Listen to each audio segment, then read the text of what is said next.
The question then comes, well, why would you even begin to dream about something like Prescribe IT if you knew that it wasn't working and you weren't getting the buy-in in the first place? I think because it makes a nice speech.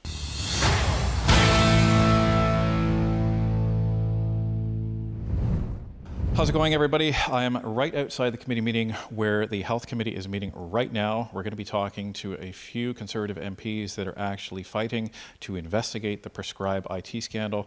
It's $300 million of your taxpayer money that is literally being flushed down the toilet. And we need to get to the bottom of this, and we're looking forward to talking to a few people that are involved in this fight. Let's take a look. So, ladies and gentlemen, we are live right outside the committee room meeting for the Health Committee, which the Conservatives are trying to investigate the $300 million Prescribe IT scandal. Dan, what's going on in there? Right now, the Liberals are continuing to cover up. They've turned off the cameras as usual. They have adjourned. They've tried everything to cover this scandal up. And we are fighting hard to make sure that this comes to public light, and we do actually do the study at the end of the day. So as you may recognize him, this is MP Dan Major. He has been one of the Conservatives leading the fight on this, leading the investigation, and it was going swimmingly up until the Liberals reconstituted a committee, and this is where we are. And you're also trying to get additional documents from Canada Health Infoway that is responsible for this whole scandal. What's going on there? Yeah, so it was actually April 28th, we did a production order. That was still when we had the majority as far as the opposition, and all the committee agreed to get the documents out of Canada Health Infoway. So they have not responded. Meanwhile, about a month later, they only had half the documents, and then there's some redacted. We asked for totally unredacted and all the different documents. So as of, I guess, this morning, the chair actually ended up putting a letter back out to Canada Health Infoway, kind of referring to what the powers are of the committee. And he basically said, look, you better step up and produce these documents, or you will be held in contempt of Parliament, which is, it does speak to the seriousness of what Canada Health Infoway is withholding here for documents. So again, we'll press hard. Now, that doesn't mean the Liberals won't keep on trying to cover this up, but I mean, it is raising the risk level for Canada Health Infoway that they should come clean with this information. Ladies and gentlemen, we are here with another Conservative Member of Parliament in the Health Committee, Member of Parliament Burton Bailey. Burton, thanks for joining us. Thank you for having us today. Thank you.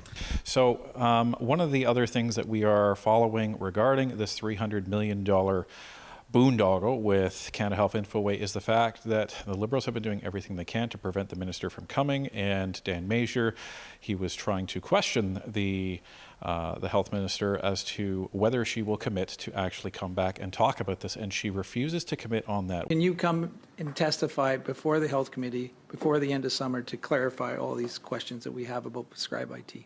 Je ne vais pas me commettre. I will not commit. Oh, I can't understand why you can't spend some time and make sure that you come to the Health Committee to explain all these questions that we have.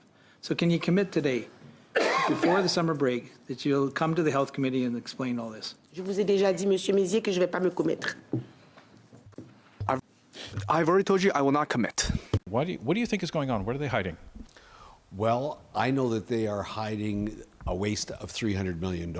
I know that we've asked repeatedly in the House during question period, and even in committee when the Shadow Minister Dan Major asked the question directly to her, she refused to commit to coming to committee. And as a health minister, I believe it's her responsibility to show up at committee when she's requested. And they are flat out blocking anything that we accomplish in committee to protect not only her, but Michael Green, the disgraced CEO of Canada Health Infoway. The disgraced CEO that was doing such a great job that they gave him a bonus, only to then have him not in his position anymore after everyone found out that he was being paid over $900,000 a year. So what message does that send Canadians, that you get paid handsomely for failure until you're found out? It's an awful message. It's disgusting, and I'm going to leave it at that because it's something that we as Conservatives just don't stand by. This is what we fight for, and we in the Health Committee have caught them with their hands in the cookie jar, and we're not giving up. So just make sure you clamp that lid shut until we can actually get to the bottom of this, because in an affordability crisis, when people are struggling to afford rent, we had a viewer email us the other day that their friend had actually invited them over for dinner, to which they accepted. And they accepted just because they hadn't eaten that day or the day before, but their friend didn't know that. And this is what people are resorting to, never mind but we have Liberals and their insiders earning $300 million for essentially a non-deliverable to Canadians. It's so concerning the way that they consider $300 million ashtray change. And as a conservative, I look at the good that we could be doing with recovery, or what we could be doing in healthcare, the things that this money could make a difference on. And that's why I came to Ottawa, was to make a difference, not to be chasing down people to tell the truth. And I find it appalling, the fact that we have to go to social media to get our story out. And the truth is, this has become such a scandal. We are on the Globe and Mail. We have been getting press coverage. We're getting asked questions when we come into our chambers, into our committee. So that is encouraging, but the fact is, we need to hold the Liberals accountable to how this $300 million was spent. And to me, with this passing of S5, which means that we are going to be connecting all the provinces so that we can share health information. The organization, my understanding, and I've seen documentation to support my understanding, is that Canada Health Infoway will be leading the direction on the vendors that will be supplying the EMRs. So that means that they're going to be in charge of connecting all the provinces' healthcare records. And if they can't even be accountable on this prescribe IT, I'm very concerned. And I think that every time we touch IT as a federal government, whether it be a Rive scam, whether it be Phoenix, whether it be the latest CPP debacle, and now prescribe IT, we need to have some accountability. This should be handled by the public, and they would have metrics, they would have accountability that we could actually attach this money to and say, this is what $4 million buys you. None of this $300 million and no accountability. So just to get this straight for Canadians, this is an organization that we've been giving government taxpayer money to for roughly 20 years now, 20 years and change, since 2001. And their goal has been interoperability, meaning trying to get medical institutions to communicate digitally, and they have utterly failed in that aspect. We gave them another $300 million for Prescribe IT, which utterly failed. And now we're going to be giving them even more money to connect all of the different provinces' medical information together. Is that what Canadians are to understand? That is what Canadians need to understand. S5, the bill from the Senate, is giving the power to start to connect all the provinces. And let me be very clear, this is very important stuff. Where I come from in Alberta, I can access my health information by going online. I get a blood test, I can go home and we can look at my blood work. So this is important for Canada, but it has to work. We cannot have a whole bunch of providers, potentially 1,000 or more people that have software that we're introducing to different healthcare systems for large sums of money that don't work. We could be losing people's information. This system needs to work seamlessly, and if Prescribe IT is any example of how well their department is working, we really seriously need to relook at who's going to be in charge of S5 and connecting the provinces. So, ladies and gentlemen, we're joined here now by Dr. Matt Strauss. He is another Conservative MP that has really been fighting hard against this $300 million boondoggle, which is Prescribe IT. Dr. Strauss, when you look at this whole scandal that has been bubbling up, aside from the misuse of the taxpayer funds, what upsets you the most about what has been going on? Well, you say aside from the use of the taxpayer funds, that's what I was going to say. Like, $300 million is a crazy amount. And what I said during the press conference was that I think the average community hospital in Canada costs like $50 million to. People think of these super hospitals in Montreal and Toronto, but in Fergus, Ontario, Palmerston, Ontario, all of the median hospital in Canada costs about $50 million to construct. So we're talking about 6 brand new sparkling community hospitals that we could have had instead of a piece of software that doesn't work at all. But the next most upsetting thing was when we had the chair of Canada Health Infoway, himself a physician, come speak to us about what the heck happened. The undercurrent was, well, the problem is these doctors wouldn't just use it. We built this wonderful thing. Why won't these doctors use it? And I know from my own time as a physician, it's so frequent that administrators will say, look, we spent $10 million on this thing, use it. And we're like, no, this is worse. This is worse in every way. And as a physician, maybe this is why I reacted so strongly to it, is one of the things that really broke the camel's back, causing me to run for parliament, was an inadequate software solution was foisted on the physicians at one of the hospitals I work at. And I went to meetings, we passed a motion unanimously in the department just saying, this is going to kill people. And I saw it kill people. Like we said it would kill people, and it did kill people. So the idea that, we should just twist physicians' arm harder to use a piece of software that is not fit for purpose is a very bad and dangerous idea. Well, and this isn't even news, because in 2009, the Auditor General did an audit of this program, and they found that this wasn't working. The whole goal of interoperability, which is what Prescribe IT was first working on, 6 or 7 years before Prescribe IT, they weren't getting buy-in from all of the different physicians and pharmacies and everybody in between. So if that wasn't even working, the question then comes, well, why would you even begin to dream about something like Prescribe IT if you knew that it wasn't working and you weren't getting the buy-in in the first place? I think because it makes a nice speech. So to say we're going to have one healthcare information system all across Canada and this is going to save us money, it takes longer than 4 years to blow the $300 million, but it takes 5 minutes to give the speech. And I've quoted several times in that committee, Jane Philpott, who's a very nice lady, I know her personally and professionally, she gave these speeches saying how much money it was going to save, how many lives it was going to save. And now that we're picking up the pieces $300 million later, she's long gone. So a big part of the problem is that election cycles are 4 years. I'm now a politician. I know every day there's temptation to not think more than one election away. And I think that these grand national projects, they take more than 4 years, and that's part of why politicians are not good at designing them.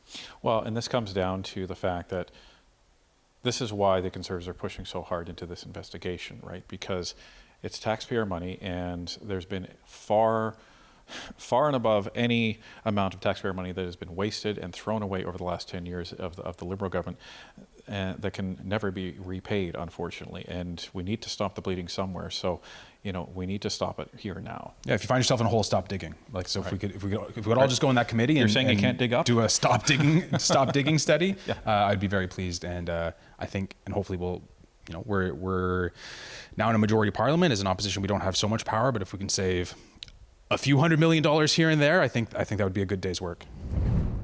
This is MP Helena Conans. What can you tell us about what has been going on in that room with TELUS, with Infoway, and with the Liberals trying to block this?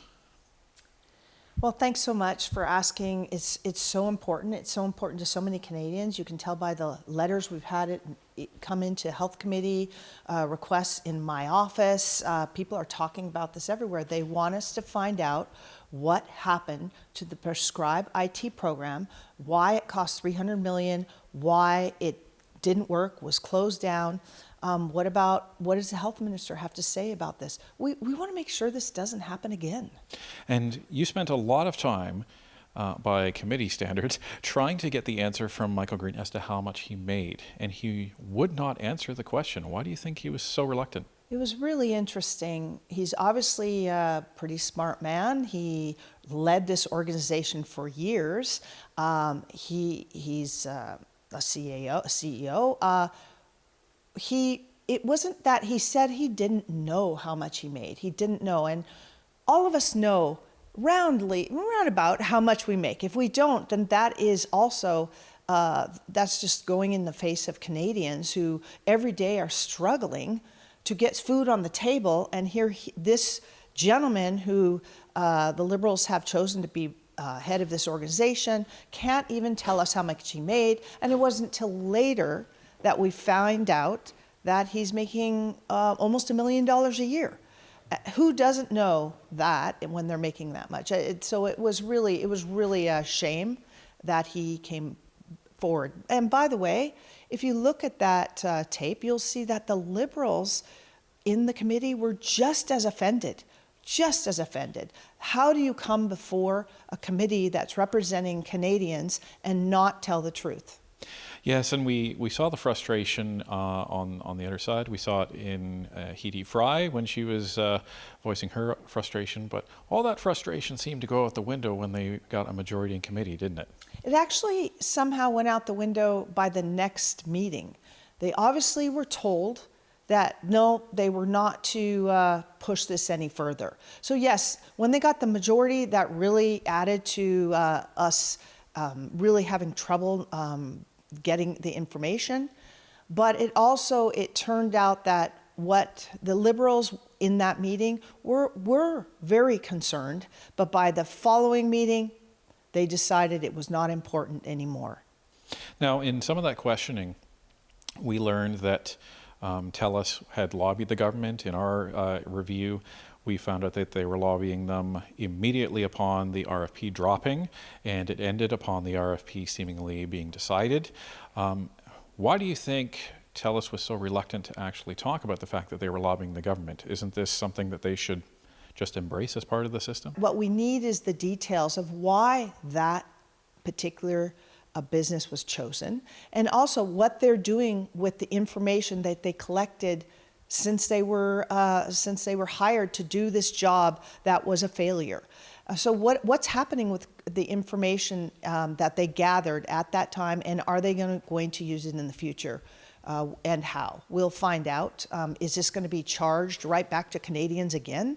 Over and over again, Canadians have already spent $300 million on this. Are we going to be spending, are Canadians going to spend more in the future?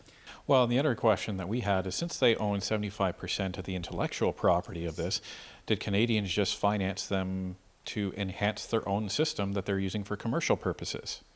Such a good question, and this is exactly why we need the health minister to come forward. We need Michael Green to come forward. We need an investigation. People make mistakes. Now, $300 million is more than just a little mistake. People make mistakes, but again, I'm going to go back to, we need to make sure that this doesn't happen again. And I think every single member of this committee should be interested in making sure this doesn't happen again. And again, let's go back to the fact that after all this $300 million is spent, we still have fax machines in the pharmacies doing business the old-fashioned way after this whole program. So we need to, again, get to the bottom of this. So, ladies and gentlemen, after all that, the Conservatives ended up raising a point of privilege against Canada Health Infoway. And this is it here. And this is what it says. On April 28, 2026, this committee adopted by unanimous agreement a motion ordering Canada Health Infoway to produce a comprehensive set of records related to the failed $300 million Prescribe IT program. The order set a deadline of 2 weeks. That deadline was May 12, 2026.